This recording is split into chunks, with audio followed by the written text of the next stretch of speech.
नमस्कार, मेरो नाम नैना देवी भूषाल। म मध्यबिन्दु 13 मैनाघाटमा बस्छु। प्रतिभा सहकारीमा म बस्दै आएको 2065 सालदेखि बस्दै आएको छु। चाहिँ नि प्रतिभामा बसेर मैले 16,000 पहिलो पटकको ऋण मैले 16,000 लिएर मैले 3टा बाख्रा किनेर मैले बाख्रा पाल्न सुरु गरेँ। त्यसपछि मैले फेरि दोस्रो पटक ऋण लिँदाखेरि 50,000 पैसा लिए, 50,000 रुपियाँ लिएर फेरि मैले अलिकति सानो सानो खोर बनाएर एउटा दुईटा बाख्रा फेरि पनि थपेँ। फेरि मैले तेस्रो पटक फेरि रङपट्टिबाट ऋण निकालेँ 1 लाख। अनि फेरि मैले आफ्नो घरलाई अलिअलि मर्मत गराएर राम्रो गराएँ। यसरी ऋण निकाल्दै जाँदाखेरि फेरि म चौथो पटक फेरि ऋण निकालेँ।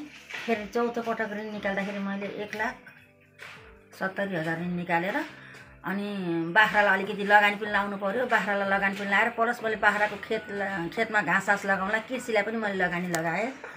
यसै गरी ऋण निकाल्ने क्रममा फेरि मैले 2 लाख रुपियाँ दाम ऋण निकालेर मैले एउटा सानो भान्सा बनाएँ।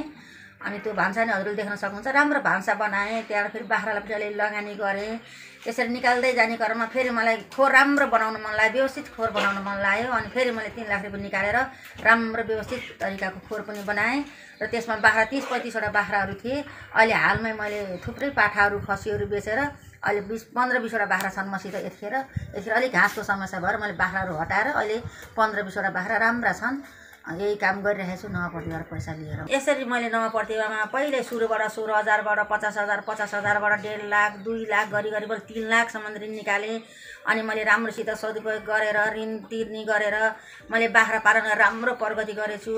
यस्तै गरी हजुरहरूलाई पनि अब बचत गर्न सिक्नुहोस्। बचत गरेर नवप्रतिभाबाट ऋण ल्याएर हजुरहरूले केही गर्छु भन्नुहुन्छ भने गर्नुहोस्। एकदम राम्रो संस्था छ।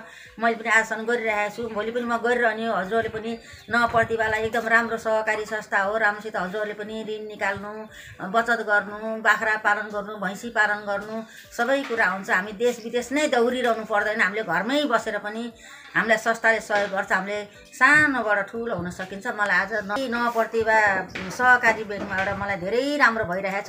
त्यही भएर मैले नवप्रतिभालाई मैले मेरो तर्फबाट धन्यवाद दिन चाहन्छु। हजुरहरू पनि सहमति भएर राम्रोसित नवप्रतिभालाई नबिर्सिनु होला।